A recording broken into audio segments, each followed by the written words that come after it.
relational depth, healing traumatized clients. What can you tell us? I think the first thing I can say with a degree of confidence is that we see more trauma in the therapy room than ever before. Once we have a vocabulary for things, it becomes more apparent.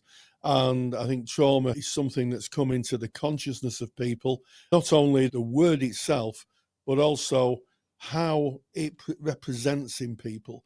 When people are traumatized, it's not just a dysregulation of our thinking, it's also a dysregulation of our physical being.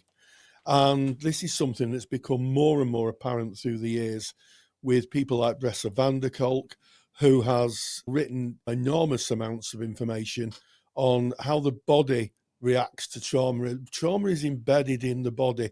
So it's really important that when we meet clients that are traumatized, we understand that this is an holistic approach, that we're working with their thought processes and their experience, but also understanding that trauma is embedded in their bodies, and we can help them with that to a certain degree. And I think what is most important is offering compassion. People forget what compassion means. It's Latin. It means self and suffering. And as a consequence, we have to empathically sometimes suffer with the client. Wow, that is very profound, Rory. We're speaking today about relational depth and how important that is in work with trauma. Like you say, Rory, it starts with that level of compassion and truly being there. Those are the stepping stones of relational depth. I want to share a definition of relational depth that we have here. This is Cooper, 2005, and defines relational depth as a state of profound contact and engagement between two people in which each person is fully real and the other is able to understand the value of the other's experience at a high level. And I like that definition. It's very beautiful.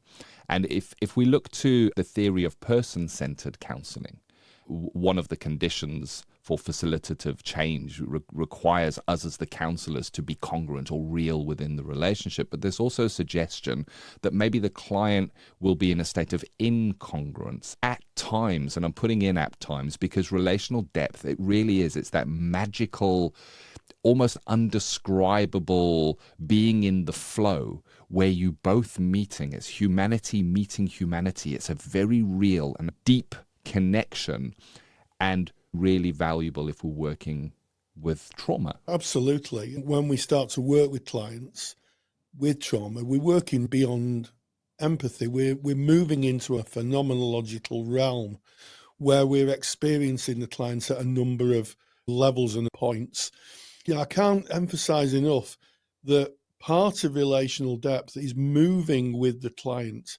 It's almost like a piece of music where two instruments play in harmony and one instrument plays slightly behind the lead instrument. That's exactly what happens when we work with trauma, certainly relational depth. If the client is sad, we respond with a voice that shows that sadness out.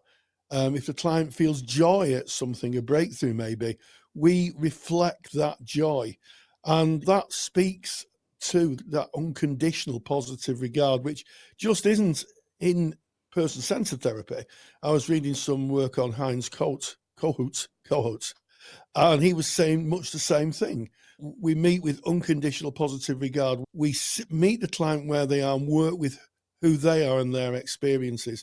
It shouldn't be underestimated, the power of deep listening, the quality of the listening. This is emphasized time and time again, not only in the literature, but in a lot of the therapists and the colleagues I've spoken to.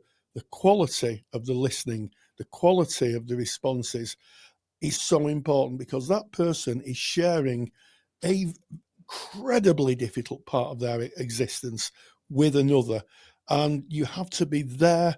You have to be willing to absorb what's being said, both emotionally and physically in some cases. As Roger said, soil of a different kind for the client to be able to reorganize themselves, to put themselves back together internally and emotionally and go on into the world.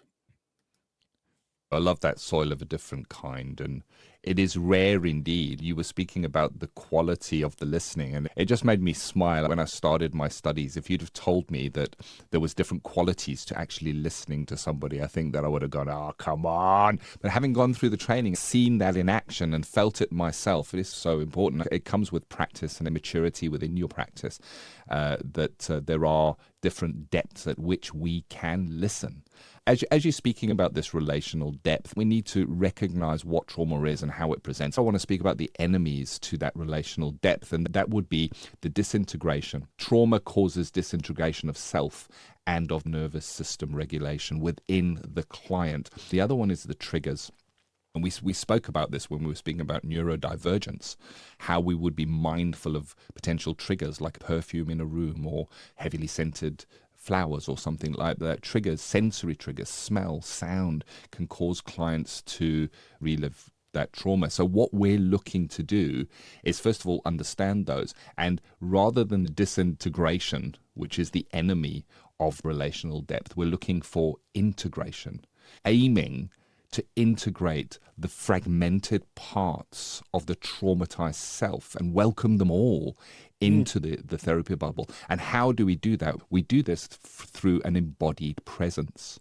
This is the responsibility of the therapist, this embodied therapist. It relates to the quality of the listening. It's about really fully being there. When we're listening to this person, we're listening not just to the words, but to the music behind the words. How is this person holding themselves? What are their eyes doing? What are their hands doing? How is their breathing?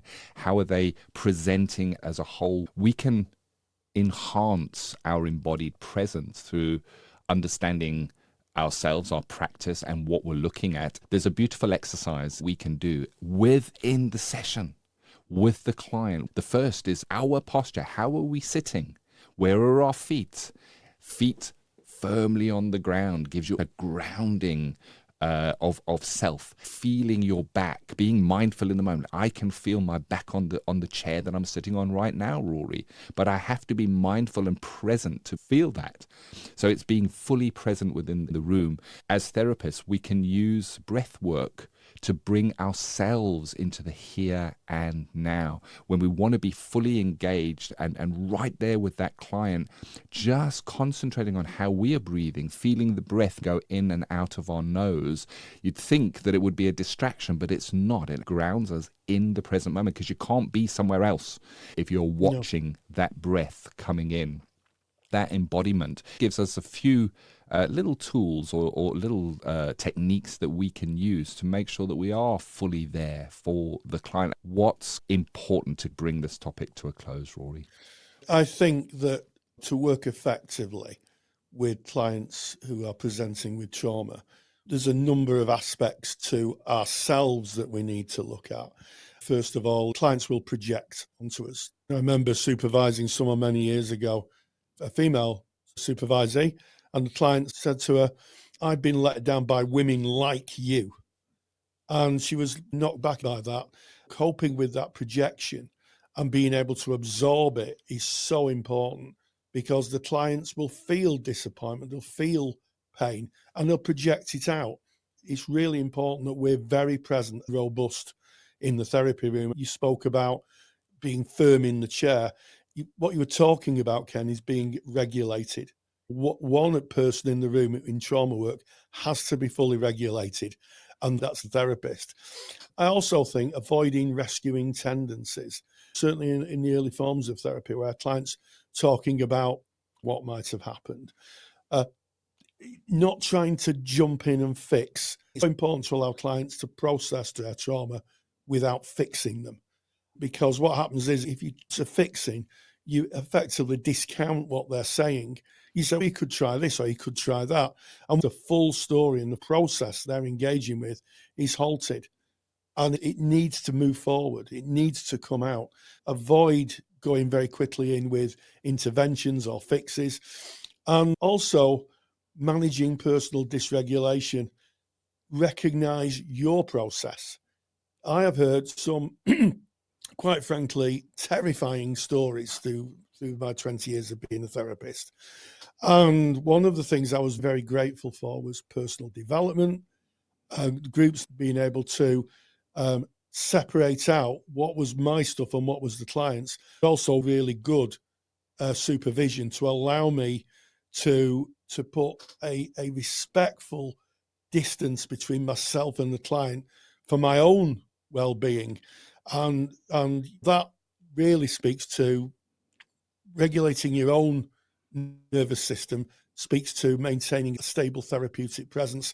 All the literature speaks to the fact that there's two people in that room. One needs to be present and regulated, and that hopefully at all times is the therapist.